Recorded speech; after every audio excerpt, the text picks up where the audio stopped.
Iran की संसद अमेरिकी राष्ट्रपति डोनाल्ड ट्रंप और इजरायली प्रधानमंत्री बेंजामिन नेतन्याहू की हत्या करने वालों को 500 करोड़ से ज्यादा इनाम देने वाला बिल ला सकती है।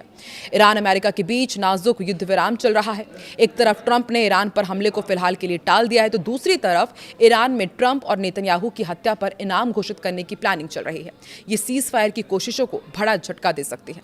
नमस्कार, मैं हूं आकांक्षा और आप देख रहे हैं न्यूज 18 का डिजिटल प्लेटफॉर्म। ईरानी संसद का राष्ट्रीय सुरक्षा आयोग इस बिल की तैयारी कर रहा है। आयोग के प्रमुख इब्राहिम अजीजी ने कहा है कि इस्लामिक रिपब्लिक की सैन्य और सुरक्षा बलों की जवाबी कार्रवाई नाम से बिल तैयार किया जा रहा है। ईरानी सांसद ने यह भी कहा कि संसद जल्द ही इस बिल पर वोटिंग कर सकती है, जो ट्रंप और नेतन्याहू को जहन्नुम पहुंचाने वालों को इनाम देगा। रिपोर्ट में यह कहा गया है कि ईरान के सर्वोच्च नेता खामेनेई समेत कई सैन्य और राजनीतिक नेताओं की मौत के बाद यह कदम उठाया जा रहा है। इसी बीच ट्रंप ने कहा है कि उन्होंने ईरान पर मंगलवार को होने वाला हमला फिलहाल टाल दिया है। ट्रंप ने कहा है कि कतर, सऊदी अरब और यूएई जैसे गल्फ देशों के नेताओं ने बातचीत को मौका देने के लिए कुछ दिन का समय मांगा था। पिछले 24 घंटे के 5 बड़े अपडेट्स क्या हैं वो भी आपको बताते हैं।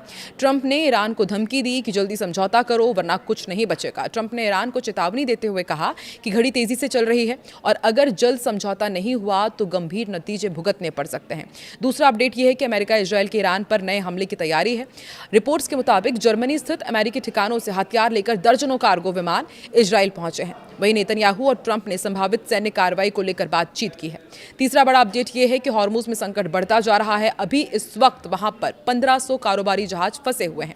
ईरान तनाव और समुद्री नाकेबंदी के बीच स्ट्रेट ऑफ हॉर्मुज में करीब 1500 कारोबारी जहाज फंसे हुए हैं। इन पर 20,000 से ज्यादा नाविक मौजूद हैं और एक्सपर्ट्स ने मिसाइल और ड्रोन हमलों का खतरा भी बताया है। चौथा बड़ा अपडेट यह है कि सऊदी अरब पर ड्रोन हमला हुआ है। कुवैत, कतर ने इस हमले की निंदा की है। सऊदी अरब का दरअसल ये दावा है कि उनके एयर डिफेंस सिस्टम ने इराक की दिशा से आए 3 ड्रोन मार गिराए हैं। कुवैत और कतर ने इससे सऊदी संप्रभुता और क्षेत्रीय सुरक्षा पर हमला बताया और इसकी निंदा भी की है। इधर ईरान में लड़कियों को AK-47 ट्रेनिंग दी जा रही है। अमेरिका के साथ एक तरफ तनाव बढ़ रहा है और अब ईरान में युवा लड़कियों को AK-47 असॉल्ट राइफल असेंबल और डिसअसेंबल करने की ट्रेनिंग दी जा रही है। इससे जुड़े वीडियो सोशल मीडिया पर तेजी से वायरल हो रहे हैं। इसी बीच ईरान ने कहा है कि अमेरिका के साथ शांति वार्ता आगे बढ़ रही है। दोनों देशों के बीच पाकिस्तान मध्यस्थता कर रहा है। ईरान का कहना है कि उसने अमेरिका के नए प्रस्ताव का जवाब दे दिया है। अमेरिका की शर्तें काफी सख्त बताई जा रही हैं, जिनमें शामिल है ईरान को कोई युद्ध मुआवजा नहीं मिलेगा। दूसरा, इनरिच्ड यूरेनियम जिसको लेकर के लगातार जो पेच फंसा हुआ है वो अमेरिका को सौंपना होगा और देश की जमी हुई संपत्ति का सिर्फ 25% से कम वापस मिलेगा। ईरान के अधिकारी चेतावनी भी दे रहे हैं कि अगर अमेरिका या इजरायल ने फिर से हमला किया तो इसका जवाब दिया जाएगा।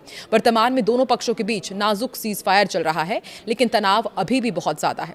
ईरान का ये नया कदम स्थिति को और उग्र बना सकता है। वहीं अमेरिका के पड़ोसी देश क्यूबा को लेकर के एक चौंकाने वाली खुफिया रिपोर्ट सामने आई है। रिपोर्ट के मुताबिक क्यूबा ने 300 से ज्यादा सैन्य ड्रोन जुटा लिए हैं और अब वो इनका इस्तेमाल अमेरिका के ग्वातनामो बे में सैन्य अड्डे, अमेरिकी नौसेना के जहाजों और यहां तक कि फ्लोरिडा के वेस्ट जैसे इलाकों पर हमला करने की योजना पर चर्चा कर रहा है। एक रिपोर्ट के मुताबिक ये जानकारी अमेरिकी अधिकारियों को गोपनीय खुफिया रिपोर्ट में मिली है। अधिकारियों का कहना है कि क्यूबा ड्रोन वारफेयर के जरिए अमेरिका के लिए एक उभरता हुआ खतरा बन रहा है, खासकर तब जब वो ईरानी सैन्य सलाहकार भी वहां पर मौजूद है। अब अमेरिका की चिंता क्यों बढ़ रही है क्यूबा की तरफ से, ये भी आपको बताते हैं। एक वरिष्ठ अमेरिकी अधिकारी ने कहा है कि जब इस तरह की तकनीक हमारे देश के इतने नज़दीक मौजूद हो और इसमें आतंकी संगठनों से लेकर ड्रग कार्टेल, ईरान और रूस जैसे देश शामिल हो तो ये चिंता का विषय बढ़ जाता है। ये एक बढ़ता हुआ खतरा वो मान रहे हैं।